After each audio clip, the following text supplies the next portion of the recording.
You guys ready? I see you guys are ready, right? Okay. Hi, welcome to day 5 of the challenge, the One Country Away Challenge. We've been here all week, wherever you've been watching this video, watching live, jumping in at the last minute, just jumping in on TikTok over here and watching us live as we present. It's been a really amazing week. I feel really relaxed, really confident. And today we pull everything together that you've been learning throughout the week. More specifically, we've been focusing on how to buy real estate overseas and avoid the common mistakes that people make. And seeing that I've been doing this for 20 years in Nicaragua, developing real estate, I come at you from an angle where I can tell you and share stories that probably no real estate developer or real estate agent want you to know. And I keep saying, maybe not want you to know, but they may not know themselves to share that information with you. Now, in the case that you're just joining us right now, it's the first time you're watching this video, you haven't seen the replays, let me tell you what you missed. On day one, this was about shattering the illusion that more information is better. In fact, all more information does is lead to overwhelm and a drowning in information. So what we revealed to you was the filter that you need to apply and the criteria that you need to absolutely harden to be your absolute deal breakers if it doesn't fit your criteria of what you want. So you can narrow down 100 countries down to 3, probably in 5 minutes. And so that was day 1. Okay. Then we moved into day 2, which was, can you guess? You have the filter. Now you have the criteria. Now we have to pressure test that. And what that means is we got into safety, but not safety in the way that you know about it from a statistical standpoint of view in violent crime. Safety means structure. And the important lesson there was not to look into the future of what's going to happen and worry about what's going to happen. The idea was you could look into the past, whether it be governments or projects or developers, see what problems have see what problems have taken place over the years and how were those problems dealt with. And that's going to give you a good indicator what's going to happen into the future. All right. Now, day three, I dealt with the biggest objection there is in real estate, okay, when it comes time to buy, and that is your partner. You're all set, you're all ready to buy, but your partner says no, or is giving you pushback and is stopping you from making a decision that you really want to do. So we introduced the idea that men and women come at the purchase of real estate different. All right, men generally side on the area of return on investment, how much money we're going to make, and the upside, whereas women generally side on the on safety. Okay, they will need to feel comfort and familiar. But we shattered those beliefs of what comfort and familiar is, because comfort and familiar is not safety. Safety as it regards to real estate and working with your partner to not sell them on something or to convince them or to persuade them or even manipulate them. It means how do you come at them and provide protection, to explain things in a manner that's evidence-based and not headlines and narrative-based. So that was day 3. Then day 4 yesterday was really great because I got into 3 really important things that you want to know about buying real estate that can make or break your experience before you even start. Key critical questions and factors that you need to know that you're going to want to put into your criteria to quickly eliminate projects that you're looking at because they simply do not fit the standard that we're trying to bring you forward and understand. And that brings us to day 5, okay? So day 5 is a little bit personal, all right? So how does this all come together? What does it mean? Well, day 5 will revolve around belonging, all right? Choosing the right fit for you in the development that you're going to decide upon. And that's what we're going to talk about. So before we get started, for those of you who don't know who I am, my name is Kevin Fleming. I've been working, living, investing, earning income in Nicaragua for over 20 years. I came to Nicaragua because I met a woman going back to 2003, December 2003, and she was a local Nicaraguan finishing university and school. And the night I met her, she told me that she was moving to Nicaragua when she finished school. And I knew what that meant. It meant within 5 minutes of meeting her, she's telling me that I'm not interested in any white Canadian guy. I'm taking off at the end of this school year and I'm out of here. So I was like, okay, well, crazy people aren't scared of anything. Tell me more about Nicaragua. Now, this was 5 minutes into the conversation, but I think I was bitten by the love bug because at first sight, I was like, tell me more. I'm going wherever you go. So this story that you're going to hear, my experience that I come at you today, 20 years later, is one of just a love story. I'm just a boy from Vancouver, British Columbia, Canada, and I followed a girl back home. And there I got married, and within 18 months of meeting a girl, getting married in Nicaragua, I was now living in Nicaragua, and I had my first child not too long after that. And so now I have 4 kids, 2 born Nicaraguan, 1 born in the States, 1 born in Canada. I've spent time in Panama, 6 months living there, 4 years in Mexico, 12 years in Nicaragua. And now I'm in Nicaragua, coming at you today from Granada, Nicaragua. I'm in my office. You may have seen some of the sites in the previous videos from around the house of where I am. And probably heard the sounds outside because it can be pretty noisy in Granada, which gives it a lot of flavor. So you're going to have to keep up with me because I like to talk fast, all right? So you don't like people that talk fast. I'm probably not going to be for you. So pay attention, okay? You're here today because you have some interest in real estate. I don't know where it came from. Maybe you have a friend who bought a property. You have another family member who's enjoying vacations on the beach. But in any case, you might want to park some money outside of the country. You're looking for an investment that gives you cash flow and you can mitigate those expenses by putting it into a rental program. You could be looking for a retirement property, or you might be a real estate agent right now looking for more listings to introduce your clients to international properties because you're finding trouble finding more listings at home and there's amazing opportunities outside the country. So there are different people listening to this presentation today, okay, or the video or the replay. And it could be people that are the first-time buyers, might not even have a passport, or you're an experienced real estate buyer. And in that case, you might already know some of the stuff, but I'm pretty sure when you become aware of what we're going to share with you, you're going to rapidly notice that there are things you probably have not heard before, because I'm going to share things that no real estate developer or agent wants you to know, because they're part of my story over the last 20 years.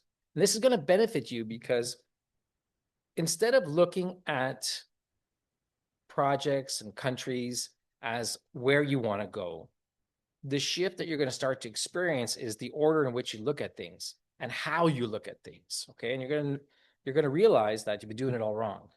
And so today I'm going to touch upon something whereby no real estate developer will tell you or agent. And that's because they don't get paid to tell you this. Today is going to be about 5 things. I'm going to try to explain to you a little bit about exclusivity and prestige, the importance of belonging, how position matters, legacy, and going back to early. What does it mean to really get in early? And then you might think early has to do with, making the most money, but it's not. So in a moment, I'm going to start, and you're going to start to see yourself and imagine yourself in the location of where you are. All right. Remember, you've already filtered down your countries. You've already tested who they are. You have your partner on board. You now understand the due diligence. And what's left? What's left is where, how, what does it mean? Okay. So I'm going to talk about exclusivity and prestige. Normally, when you hear about exclusivity, it's related to luxury and high pricing and value. But exclusivity really means, how do you bring what it is that's important to you to the development in where you want to go? So exclusivity could mean more the people that you're going to start to surround yourself with, the developer and the mindset that the project decides and wants to go forward with, the positioning of the project and the brand that it's trying to create. How much access do you have behind the scenes to talk to the developer and or people involved, or better yet, the team members that are developing the property? That's important because exclusivity is your doorway to access. It has nothing to do with value and pricing and how much you're going to make and what things are worth afterwards. So you need to kind of separate that, because what you're chasing, whether you know it or not, whether you'll admit it to yourself or not, and I'm sure I'm talking to at least one person right now. You're looking for more status. You're looking for more prestige, and you're chasing prestige all over the place, but you're doing it with no benchmarks, no filter, no criteria, listening to everybody else's plan for what it is that they want to do. And I mentioned yesterday that just because you hear someone having a great time in a project, or they went on this cruise, or they bought this property, it doesn't mean that's the right fit for you. But in my experience, the buyers that have come through our doors here in Nicaragua, over 60 of them who've spent over $10 million in a pre-construction mindset or off plan, they weren't thinking about that. They were thinking about high returns. Okay, that's all they were thinking. Get in early, and there's something to that. But they had no filter for due diligence. That was something that came about afterwards that they learned what to do. So the idea is try not to chase prestige and be honest with yourself in what it is that you're looking for. Because when the project that you're going to choose doesn't fit the standards of what you want or the outcome of what you're seeking, you're going to be unhappy. And this is about being happy where you go. Real estate is a very personal decision. There's probably not going to be too many times that you're going to invest $100, $200, $300,000 on property.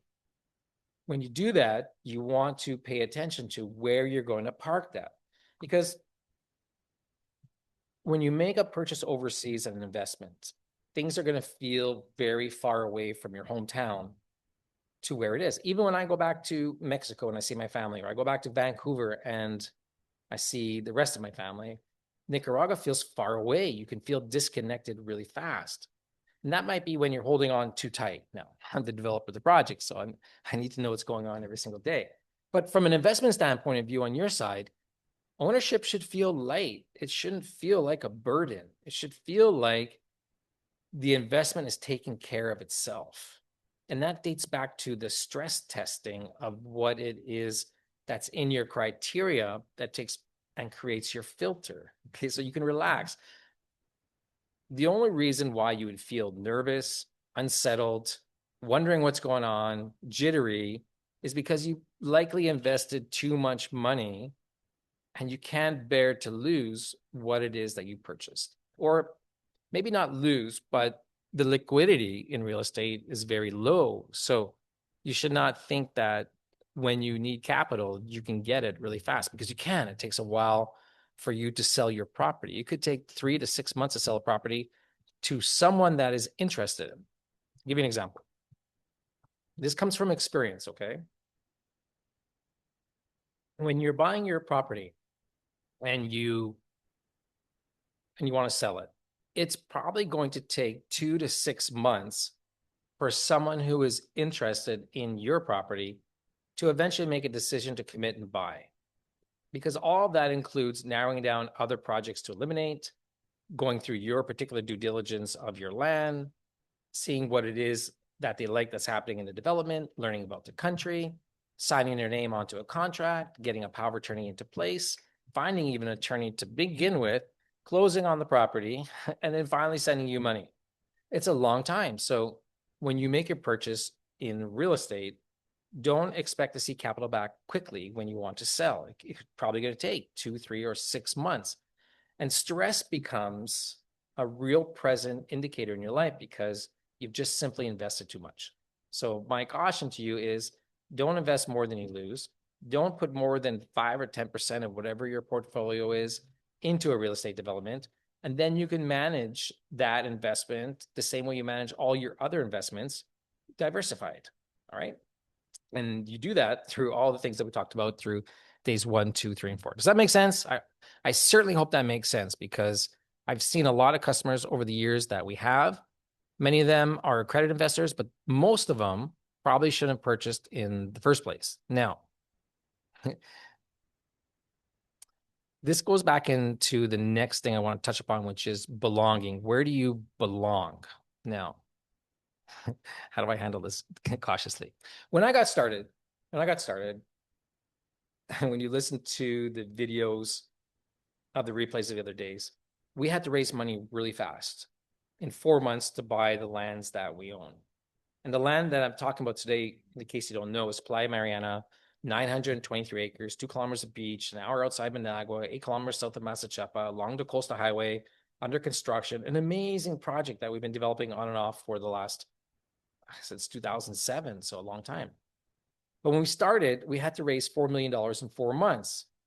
And I won't get into the exact way we did that, but the bottom line there that I want you to know is if you had a pulse or blood type, we'd accept you as a client and take your money. Okay, it's like, come on in, let's go. We need your money so we can buy this land. Now, in hindsight, doing things again, moving forward, deciding who it is that we want as clients within a development, you too should be looking at the developer, the development, know who else is involved, and then decide for yourself if that's the type of community that you want to be a part of. Because the belonging part of being inside a development is you get along with others. For example, when we have our events in country, very rarely, maybe out of 100 people and 10 different events that we've had, maybe only 4 people who came to these events were not people that had already purchased real estate. Most were team members at these events, and the existing owners or buyers are people with deposits looking to join our community. And so when you come into the country at these events, it's not a high-pitched effort. It shouldn't be a hard tactic sell on you. The investigation that you've done already should be one in which you're already ready to buy. You're just simply confirming whether you like it. But more importantly, if you can get a taste of the team members that are part of the development and other clients and investors that are there at the events, because you can learn from them as well. It's like this big mastermind that takes place, and it gives you a lot of good ideas on how to look at your property into the future, whether it be for development of homes or for resale. But you get a sense of what other international people are doing. So I highly encourage you to check into events that are taking place. You want to come and join those. But belonging is going to be important because you don't want to be left alone, okay, in these developments. And more specifically, what I see being a Canadian and how we got involved in the project, this is where sometimes I joke I'm a bad business person, because what generally happens is we make all of our clients our friends. Okay. And I don't see that I don't see that in local cultures, in different cultures that I've been. It's kind of like a very separation between business and personal. And maybe that's a good thing. Maybe it's a better thing to do. So for me, I know how it feels to be far away. And my goal has always been to have people feel like when they purchase property, that their lands are being looked after, their best interests are being looked after, that we're here, that there's a commitment long term, that we're not going anywhere. And so you can feel good. All right. And that comes from the heart. That's really how we are. Now, what happens is sometimes people get too close, and it becomes very difficult to enforce rules and regulations and covenants and restrictions that are going to be beneficial for the project. And in the long term, it could come back to bite you. Now, it doesn't happen all the time, but I won't say it has never happened to me. So being a nice guy is great, but sometimes it could come back to hurt you. So when you look at the development in which you're buying into, try to get a good sense of the developer. Try to understand more about what is the commitment of that person to stay in the country through good times and bad times, in different times, whatever that is, because in real estate, almost nothing goes to plan. In my experience of what's happened to me, and I've seen happen to others. And I've been around the world to 100 different stages presenting Nicaragua around the world. I've talked to investment funds, private offices, institutions, big wealth funds. I've been to equity raising conferences. And there's a certain, okay, I'll tell you, okay, you want to know? Okay, listen closely. Pay attention to my words. Everyone who's sleeping right now, pay attention to my words. You're going to want to write this down. The big money people, when they look at investing capital into projects abroad, they are looking for one of the most important things is the local partner. Who is the local partner? Who is the principal involved in the development? Because what generally happens in various cultures around the world is that sometimes failure is looked upon as bad. And so the local partner will hide problems. And when you hide problems, it just leads to more problems. But the mindset of the money is very much, who could we trust to tell us what is going on? Because with their experience on the ground and our money and backing, there's probably no problem that can't be solved. So what does that mean? It means that when you get a good sense of a developer that you're talking to, one that's gone through the process of due diligence and order and disclosure and title and insurance and permits, and really, really does appear like they did everything the right way, that's what big money looks for in a local partner. But what is very rare in a local partner is finding the North American due diligence mindset in a foreign country. It's very difficult. And when money and capital flows freely, deals are hard to find. The people who have projects that are already established in a method by which due diligence has been the most important thing are going to attract the capital first. And you can foresee that into the future where development's going to go in the raising of capital and bringing people on board to further develop the project in phases. We talked about layers of due diligence being title, land title, permits, insurance. The second layer was headlines and narratives. But that third layer was a phasing strategy. And the phasing strategy usually comes from individuals and capital that come after something has already started. And that's something that comes after that's already started is classified as risk. All right. So it's something it's important to understand, because when you're looking to buy real estate, look at where the developments are mitigating the risk the most. And that's likely where you're going to have the most comfort and belonging, because there's going to be lesser problems that are going to develop in that development and where you are. So does that make sense? Does everybody get that? Do you guys get all that in TikTok? Can you see how mitigating risk is a good thing? Right? You want less risk in the development, not more. I know that's what I want, less risk, not more. And after that, what you need to start focusing on is positioning. All right. Not how much is done or how much there is to get done, understanding the order in which things get done. And that sometimes is difficult to do without a little bit of investigation. So I talked about this yesterday in due diligence, and it's worth repeating that whatever project you get involved in, the developer likely has all their permits or not. Okay, they have good title or not. They might have title insurance or not. But in any case, whatever they have, they're likely going to be and have and display it proudly, and might even have it already in a PDF for you to share. And I encourage you to see what they have. Now, you might not know all of the permits that are necessary in a particular country that a developer needs, but seeing what they have, when you do eventually speak to an attorney, you could present to them what you received by means of the due diligence that they gave you, and they'll quickly tell you what's missing, providing that they're a real estate attorney and they understand all the permits that are required in the development, pending what it is that you're planning that you have to build or you plan to develop. Now, I want to talk about legacy a little bit, because legacy, when people think about legacy, people think about maybe what's my legacy of return, or I made a huge investment, or it's in the form of numbers. But when it comes to real estate and belonging and exclusivity and the prestige, legacy falls into the aspect of, think of it like a container. And there's a lot of things in that container. And when buying real estate from a legacy standpoint of view, it's lesser about money. It's lesser about what? Money. Okay, I said money. It's more about memories. Okay, that's a writer downer. Okay, legacy is more about memories. And when you reach the point in which you feel ownership is light in what you're purchasing abroad, you start to look at things a little bit more than just money. The belonging, the focusing on who is going to be enjoying this property long after you're gone, it becomes less about what is now and more about what is into the future. And so I highly encourage you to think of long after you might be gone and the properties that you pass on. What is it that you want people to remember about what you're buying? Where are they going to go as families to gather? All right. And that holds true, because there's a lot of people who are looking for places to purchase just for that specific reason, to bring people together. And that's the way they do it.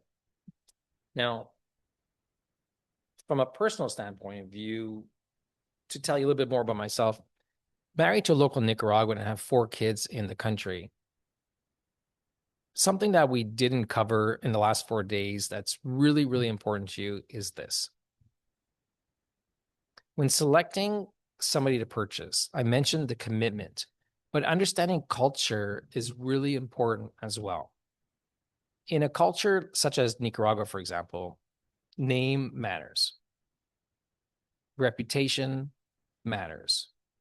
And when you get involved in a project, when you can look at signals and signs that the person who you're buying into, it's not just capital behind the project that can come and go and sell between ownerships and management companies.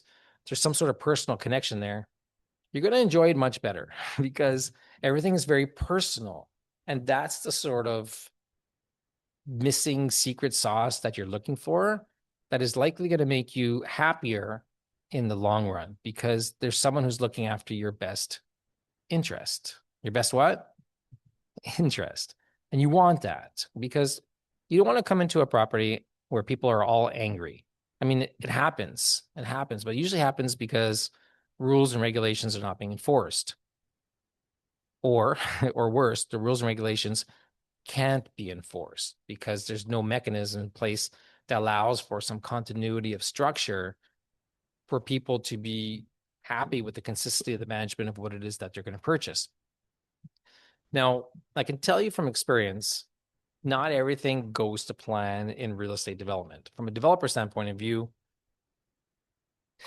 we've sold a lot of people product, but not everybody's happy. And that's because as a developer, when we made the sales, we didn't understand what everyone's expectations were. We didn't take enough time to really understand whether the person coming in was a good fit for the development and wasn't going to be a problem later on because those things happen.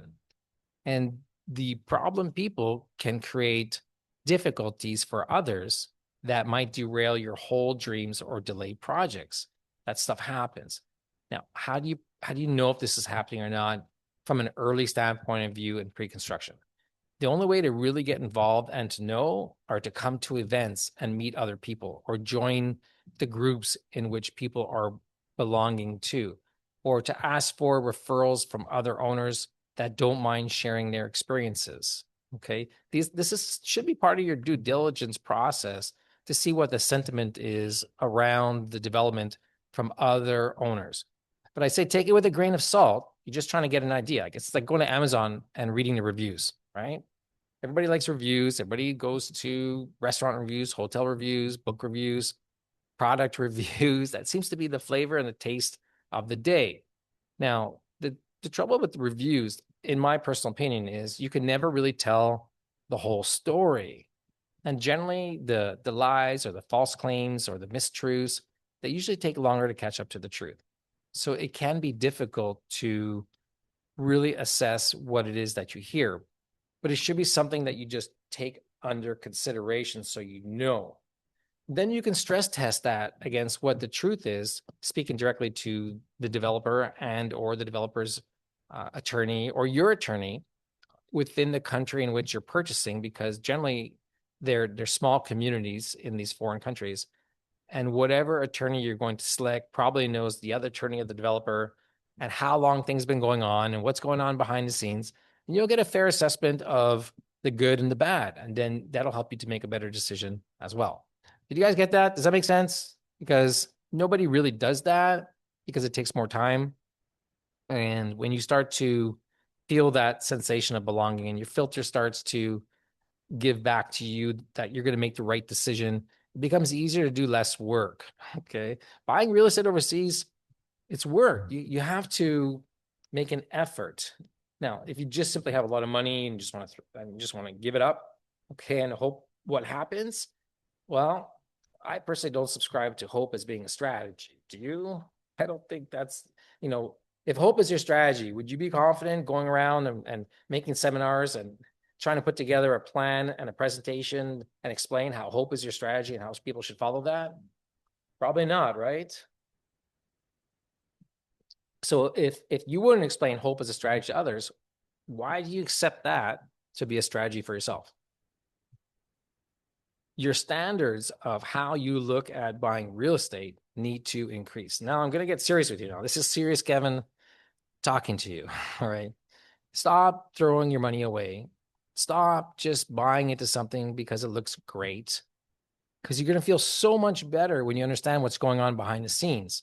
Now, I realize that's not that's logical, but generally the emotions drive the decision making in real estate, which which plays well for the developer or somebody selling you land because you're not thinking straight. Because what happens is you come into country, you have already done some preliminary checking, some due diligence, you have some idea where you're going.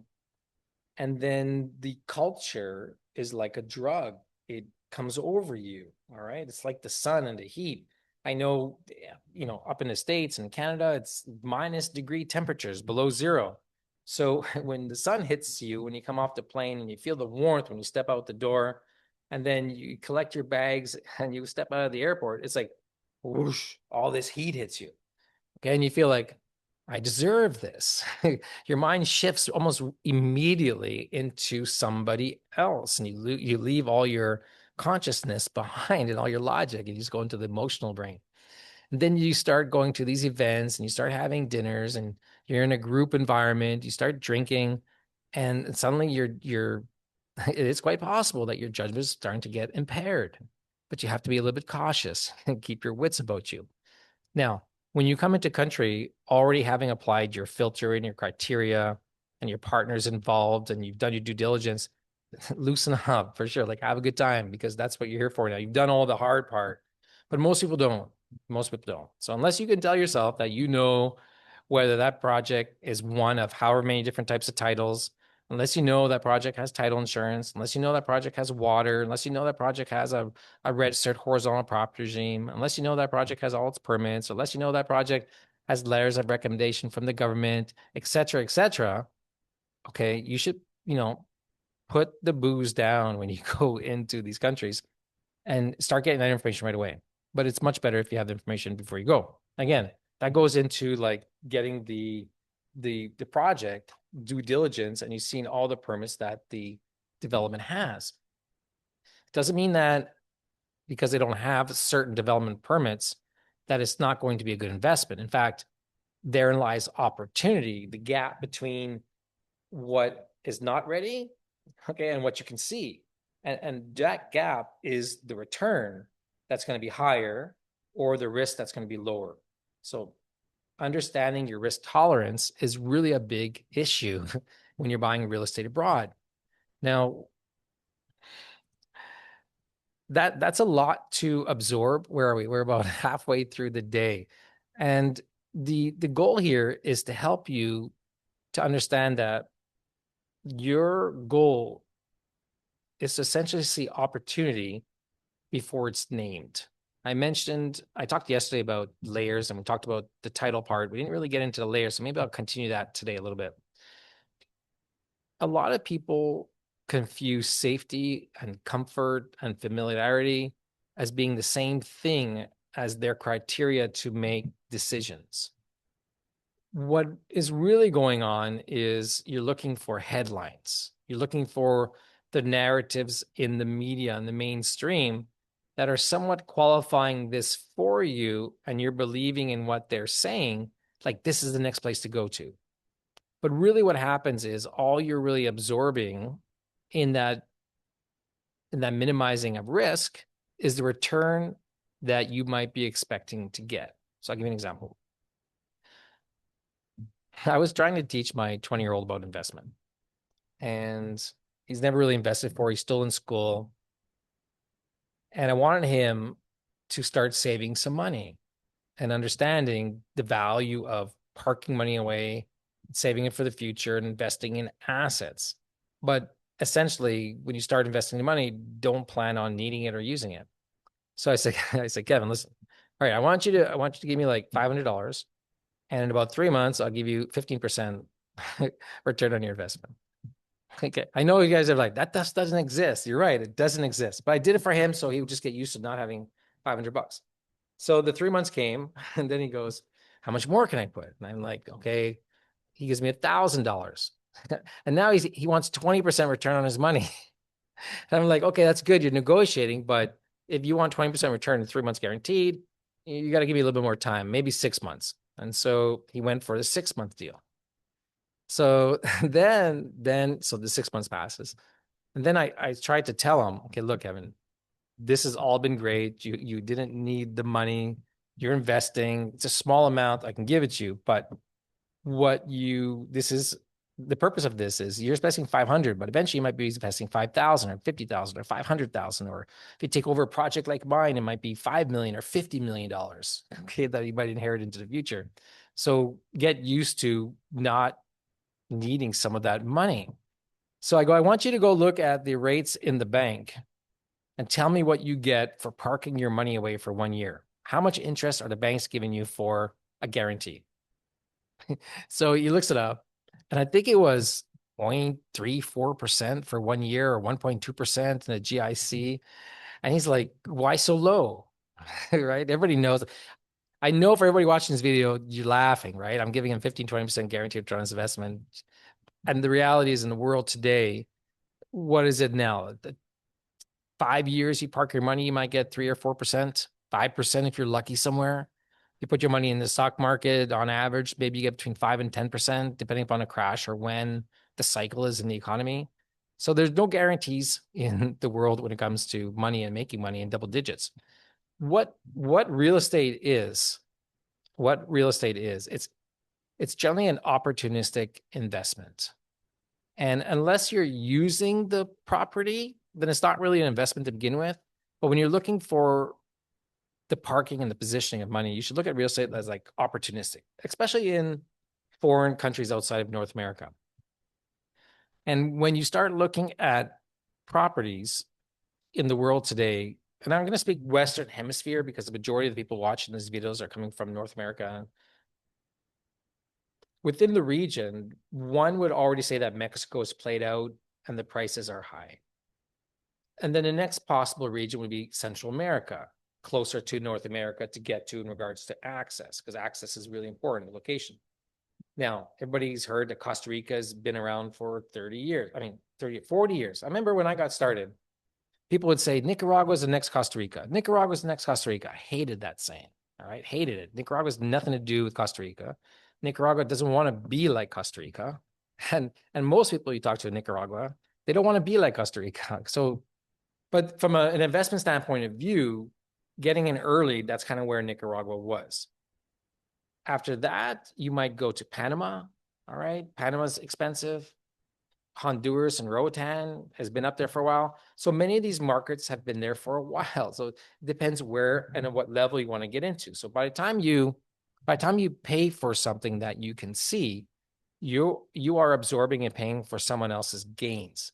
But the flip side is the risk that you've minimized. And that's important to understand.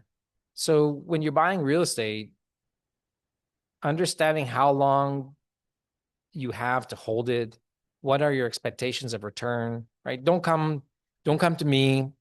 You'll probably get laughed out of the room if you talk to another developer and say, Kevin told me that I should expect opportunistic returns of 25% in 2 years guaranteed. You know, what you got for sale? Okay, it doesn't exist. They'll laugh at you. Now, if they take your money, I'd be very cautious. Okay, I'd be very cautious. It doesn't exist. But seeking 25% returns, that's not unheard of. That's what you should be looking at.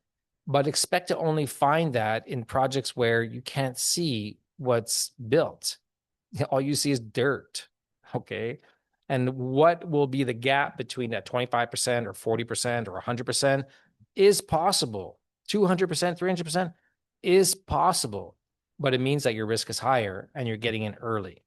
Some of our investors, from a personal standpoint of view, got in when we bought the land. So imagine and picture this.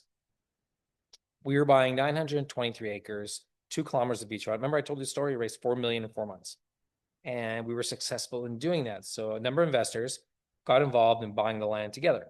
But that's just the land. Okay.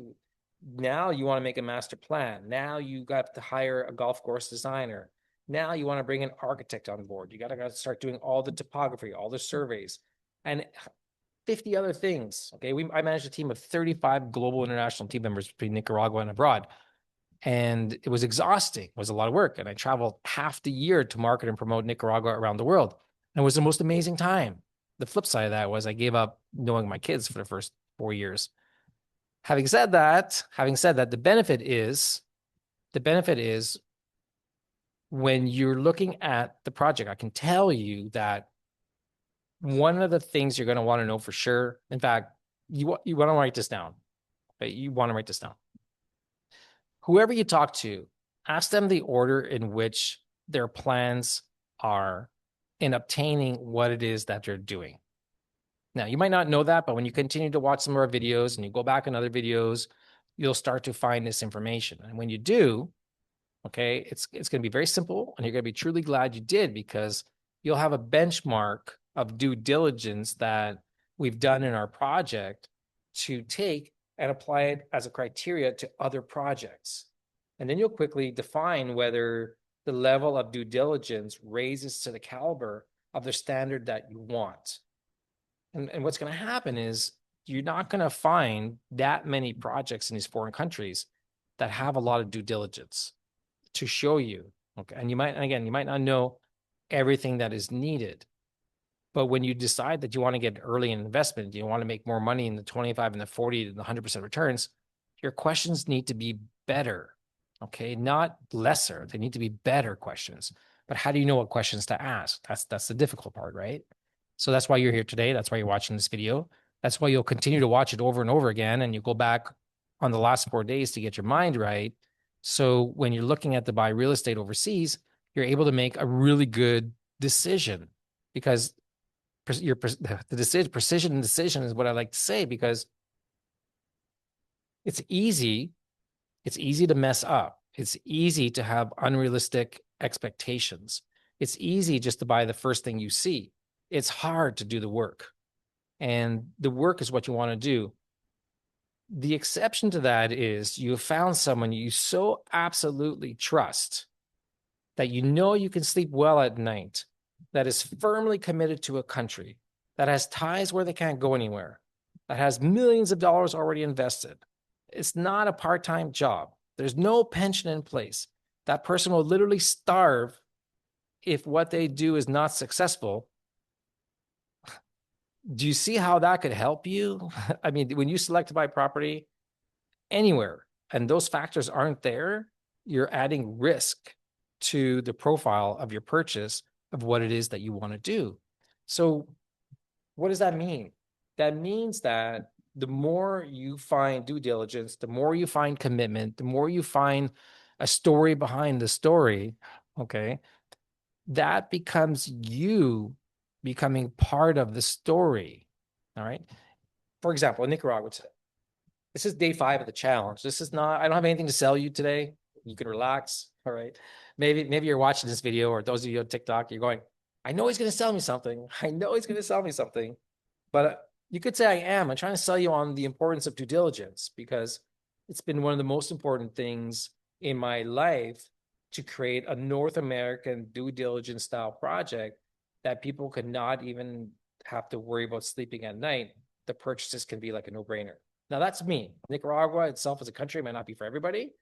For a lot of people, it has been and is and will be into the future. But wherever you go, try to find disclosure. Ask the question, hey, are you registered as a 50, XYZ on the SEC? What is your position with disclosure in the States or Canada? Ask these questions and just see what they have. Just because they don't have it doesn't make it bad. It's just a criteria to filter, to elevate one project over another, or to evaluate risk, because the first 4 days brought you to the point in which you're ready to buy, right? Which means you're ready to send in money. But we didn't talk about risk. That's why I keep going back to risk, and minimizing risk is very important. But it's not so much minimizing risk, it's understanding your risk tolerance, understanding where you fit from a development standpoint of view. If you just want a guaranteed return, put your money in the bank. You shouldn't be looking at real estate. When you want to see the volatility in the markets a little higher, then put your money in the stock market and gamble it away and just buy something. And there's nothing wrong with that. A lot of people made money in the stock markets, and the average returns are between 7 and 8% over the last 80 years. If you don't sell during the panics, only if you've held through the cycles. Real estate's different. Real estate it's more emotional, it's more personal. It's something that you're investing long term. It should be money that you're parking outside of the country because you have a plan B, all right? Or you're looking to escape the financial restrictions and regulations that is within jurisdiction of wherever you live. Everybody has a different story for why they're investing in real estate. The simplest one is when you want to buy and hold, okay, and turn it 5 and 10 years later.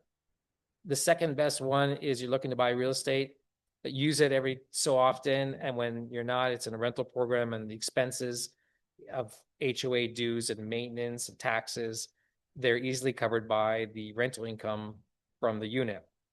Don't be disillusioned that I'm going to make 15 and 20% and 30% and things are going to be great and these are guaranteed returns. It doesn't work like that. It doesn't work like that. Trust me, it doesn't work like that. This part here, I speak to the retirees that are watching this video, the ones that maybe are already downsizing. You're looking to, or maybe looking to retire within a couple of years. I don't advise retirees to buy in pre-construction projects whereby they're dependent upon the success of that project as to be their primary residence to live. That would not be a smart investment because the risk there is too high in real estate developments and timelines that might not happen. And you don't want to be in a position where you're investing your last dollar because you think it's a cheaper country to buy property into. Everything's going to go absolutely perfect and the timing's going to work out and I'm going to retire and the next day construction's going to finish and you're going to move in. And that never happens. It never happens. So do not buy, if you're a retiree looking to move into a country, pre-construction, based upon a timeline of something being finished. Just don't do it. Don't do it. All right, that's my advice, okay? That might not help me sell real estate, but what it will do will help me not have any problems from people who have unrealistic expectations from a market that can change at any time for any reason. And then the blame tends to fall on the developer for not being able to move forward with the project. Okay. Does that make sense? Do you guys understand that? Everybody on TikTok who joined and you're watching that makes sense? Because that's really important. In previous days, I mentioned that I'm going to get personal with you here a little bit because this is day 5. It's a summary. There's nothing for sale. This is bringing together all the lessons learned into this one video in the case that you missed out. And I'm not giving you everything, but just little tidbits here and there. When you're buying into projects, it's worth stating again that understanding where the money is coming from is very important. Understanding where the money is coming from, where? That's what you should be asking from. That's what you should be asking the developer. Now, there's different ways developments are financed, all right? Too many to cover here, but the principal ways you'll find in these foreign countries are one, through the sales of properties, and the investor, developer reinvest the money into the infrastructure, and through more sales, more money is put through the infrastructure and eventually the project is built. Nothing wrong with that. That generally happens because bank financing is not available. Perfect example, in Nicaragua today, we have land, 923 acres, all this beachfront. In the marketplace, you couldn't find a property, but if you were to look, I can tell you in Costa Rica or Panama or Mexico, what we own would be worth $35 to $70 million. Now, in Nicaragua, there's no lines of credit. They don't lend you money to build roads, okay, or to build a beach club. It's an all cash business.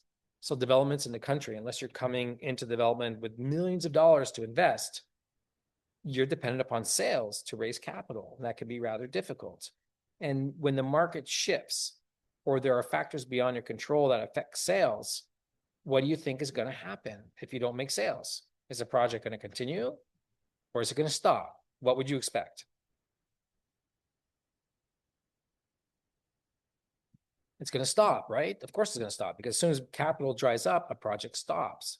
So when you know in a project where the money coming from, the important thing to understand is whether it's a loan or you need to make sales to put in infrastructure, all projects are dependent upon sales to proceed forward unless what you're buying is already built. But then you're already too late, right? There's no early side. And this presentation for beginner investors, getting in early and doing due diligence, it's about getting in early, not buying what you see, because that's obvious. It's there. There's less risk because you're buying what you see. There's other risk, but not the risks that are the same when you buy off plan and pre-construction, which was the focus of yesterday's conversation, to explain a little bit more about what that is. And all that really is, to state it again, is buying something before you see it. Very simple, okay? So understanding where the money comes from is really important. And understanding what the plan is for marketing to attract new prospects to the developments is important. It's going to be important for you because of the awareness that's being created by the developer. It's going to be important for you because the more people that are coming to the development or know about your development, it's a better opportunity for you to resell your property to somebody new, right? Because think about this for a second. You are wanting to buy real estate in a development somewhere for the purpose of eventually selling it or for the value to be higher. But when you want to sell it and or you want the value to be higher, obviously for somebody else who would buy it, because then you would experience the joy of the return between what you paid and the value of what it is now as a profit, it means that somebody else has to want it. Somebody else has to what? Somebody else has to what? Want it. Okay. So what is the developer doing? What might be happening in the country that's going to attract people, that's going to bring people in, that's going to make that project desirable? Because if nobody wants what you have to sell, it doesn't matter what the story is. Okay. Even if it's built already. And there are factors that you want to know that are going to lead to properties that are going to be more valuable than others, more desirable than others. And I'm assuming that the country is the one you want to be in. Okay. So once you know what country you want to be in, the next step is the regions of the country and the developments that are within the country that appeal to you or within your price range, and or the culture within a development. Because just like a company and a corporation, there's a culture, and there's always a culture to a development as well. And when you get in early, here's the great thing. Well, I'll speak to myself anyways, but normally when you get into a project at the early stages, it's like a soap opera. Okay. You don't know what's going to happen week to week. The characters change. All right. And it's like a movie where you reach this peak of something that's going to go great, then something goes wrong. Right. Then something goes great, then something goes wrong. Then eventually, the main character reaches its goal at the end. And so development's like that. It's up and it's down. It's up and it's down. And you're part of the story. Now, being part of the story, you generally have a voice in it. You're a character in this story. You're not just a passive person who puts in money and does nothing. Okay. I could tell you're going to want to be involved. You're going to be like, so Kevin, is that rendering almost ready? Can I get a look at it? Or what about those floor plans? That seems like it's kind of small square footage. You become de facto kind of like developer also, although you don't have final say, but you're providing that the developer sharing you information because you want it and they should be glad to share it with you. Getting in early means you're part of the story. You're part of the creation of what it is that's being built. And the more you can see the developer that's sharing all this stuff behind the scenes, the more you take more possession of the property that you want to enjoy. This is the community that starts to be created and the culture in which information is shared amongst everybody. There's nothing hidden. And this could be tough to find. Some projects might not have a culture. Some might, and you just don't like it. It's going to be hard to get a sense of what that is just right away. It takes a little while. Sometimes you might actually have to invest to see that culture, but it reveals itself really fast when you start asking the right questions, not on your due diligence checklist, but the structure in which you test things. So, for example, a lot of people might say, what's your plan for the future? Okay. That would be a good question, right? A better question would be, tell me about the most difficult challenge you've had building this project of yours. Wouldn't that be, is that a much better and more interesting story? Because plans like you can get brochures, you can get brochures like this, right? You download the PDFs and you get the master plans and all the pretty brochures. And we got one right here, right? Of our project. All projects will have that. And everybody's plan for the future is amazing, but there's no fun story for the future. It's a dream. It's a vision. And that's important because If you don't have a developer that's taking you where you want to go, then you're literally walking blindfolded off a cliff. All right. So a plan is important. So you definitely want to have that. But the interesting stories are in what has happened and understanding some of those stories. Now, when you take the time to speak to the developer, because the real estate agents generally won't know, when you start asking the right questions like that, like what are the challenges that you've had? What are the most difficult complaints of a client? Uh, has the government given you any problems with permitting? Like, those are good questions, okay? And that will help reveal the culture of that development because the developer will give you the answers, providing he gives you the truth. And then you'll be able to see and stress test that filter and criteria that you have and get a sense of like, yeah, this project's not without problems or not without having problems, but they're still here or they're still doing it, or this is how they dealt with something in the past. This is how they'll deal with it in the future. I'll give you a perfect example story. This is what nobody tells you, so I'm just sharing my experiences with you. So bear with me, okay? About $6 million in and 18 months into the purchase of the property that I own now. Okay.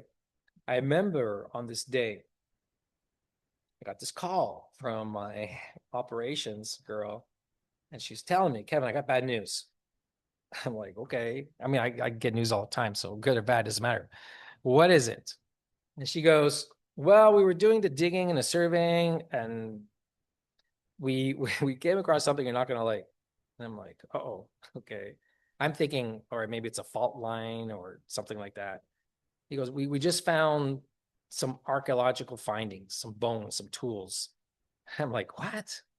And I'm like, okay. And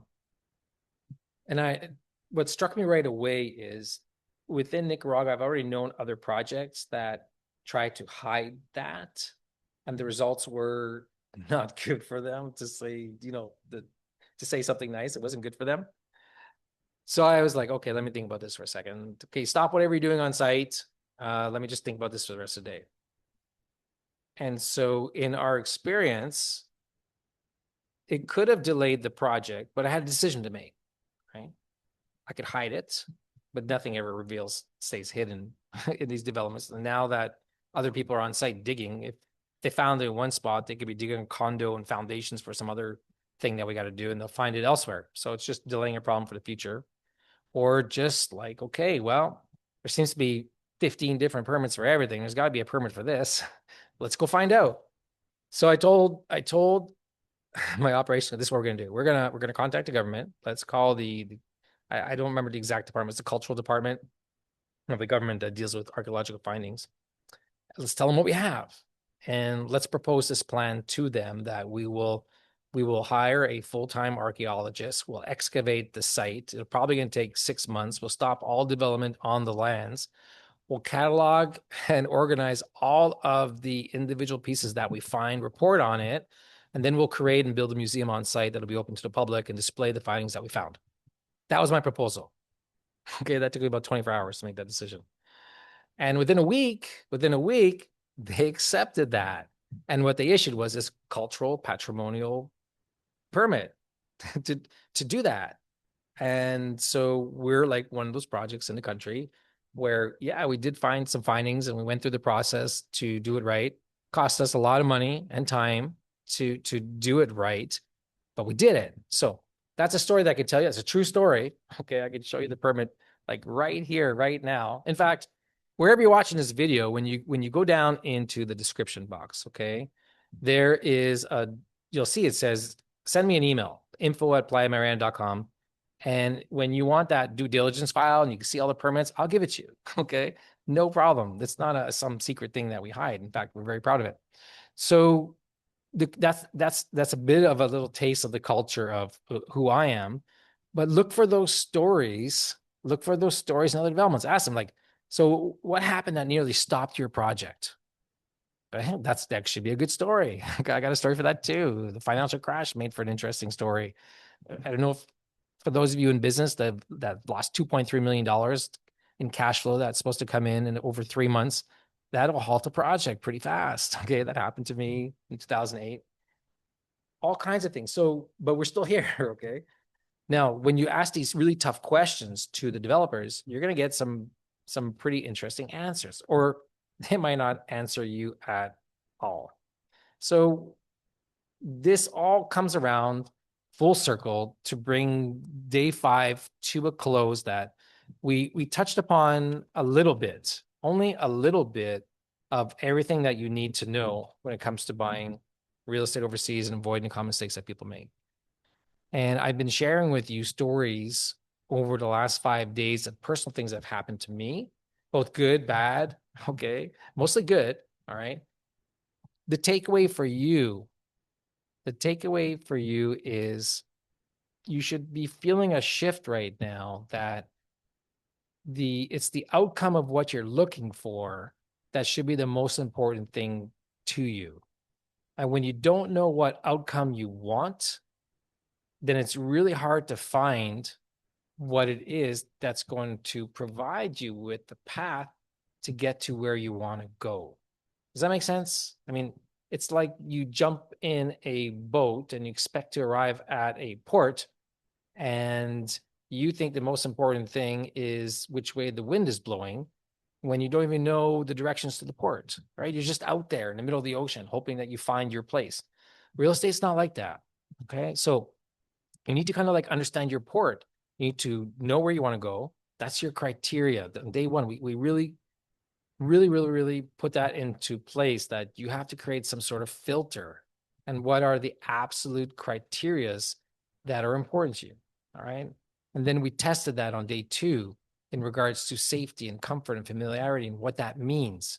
And the misnomer that safety is really statistics and violent crime. It's part of it, but it's not the entire story. Structure is what's really important. How well has countries and developments been tested?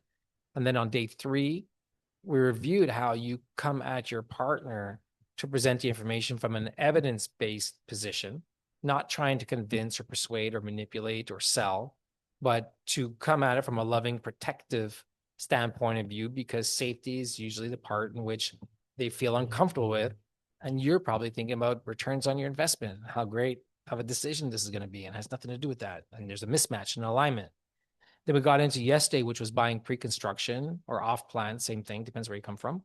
And the due diligence factors, only 3 we got into, but there's so many. But we really dug deep into the types of titles that are out there and the importance of title insurance and what that means.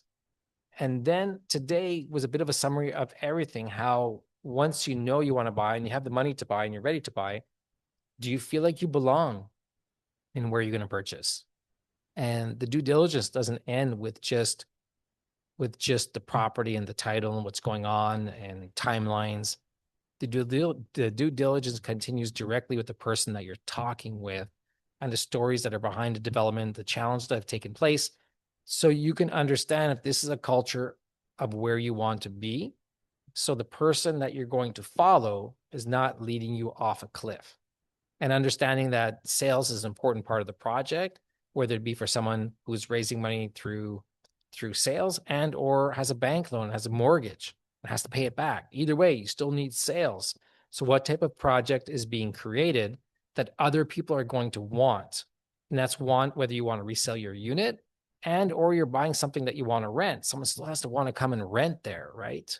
Of course. So is that the type of project and the culture and the fit and what's going on within the development that's going to be attractive to you and others? That's an important thing as well. All right. So to reiterate, all of this is born that you're listening today because I've been developing real estate for 22 years, spent over $10 million, have 60 different clients, presented Nicaragua on 100 different stages around the world, been featured in the international press like New York Times, recently in LA Times, International Herald Tribune. We've worked and operated with over 30 plus global team members, names like Nicholas Design, Jack Nicholas himself, and Wyndham Hotel Groups, and Kemper Sports, and Land Design, title insurance policies, and First American Title, and Stewart Title Guarantee, and 20 other international firms that have come on board and saw the opportunities that Nicaragua has to offer. But more importantly, the vision of what plan that we had moving into the future.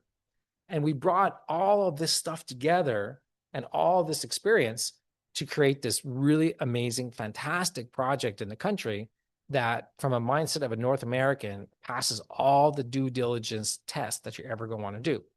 So that's not necessarily my pitch. That's just where I come from to give you the information. So in the case you're just watching this video for the first time, you're going to want to go down below wherever you're watching this video and go watch the replay for days 1, 2, 3, and 4. We offer up comparable analysis for free, due diligence permits. Almost anything you want, we have. It's there for you because it's not a secret. We're about as transparent as you possibly can be, especially with a project like ours right now under construction. So I leave this with you today watching this particular challenge. It's been an amazing opportunity to come at you and just give you the background behind the scenes of what's taking place. But more importantly, I want you to pay attention. For the first time in a very long time, we're launching our next real estate offerings on February 19th. And when you haven't joined the wait list, I encourage you to go down below to playamariana.com and join the wait list so you can find out about the offerings that are coming, the pricing, the floor unit sizes, the master plan, which is all going to be starting to be released in February, which is not too long from now. In 1 week, we're going to start releasing what's going to be for sale in our project, only beachfront, the largest beachfront project in the country with the most beachfront offerings that have never been sold before, in the absolute best location along the coastal highway, in the most up-and-coming development region of the country near Massachusetts and Pocheville. It's an amazing opportunity. This is a no-brainer for you. Okay, so that's my sales pitch for you. Okay, that's my shameless plug. But you're watching these videos because you want to buy real estate, and there's probably no better project to buy real estate than ours from a due diligence standpoint of view and getting in early in up-and-coming rising country. And we can shortcut that process for you very quickly. So go down below in the links, book a time to talk with me personally offline, download the materials that we have to offer because it's beneficial to you. And if for nothing less, take what you get from me and apply it as a filter to ask good questions to other developers in whatever country that you are going to buy real estate in. So I'll conclude today's presentation with that. I'll land the plane there, as I like to say. And when you have any questions or concerns, or you have what is your single most important question that you have about buying real estate overseas, write it down in the comment section because I look at that and I'll answer it personally. So with that, I'm Kevin Fleming, signing off, okay, from Group Mariana, developer of Playa Mariana here in Nicaragua. Thank you for this amazing 5-day challenge and joining us every single day for the people who stayed on the line watching this video to the end. And I look forward to seeing you in the country soon and your name popping up on that wait list. So go down below. Don't forget, simply go and join that wait list at playamariana.com. And when you do, you're truly going to be glad you did. Bye for now.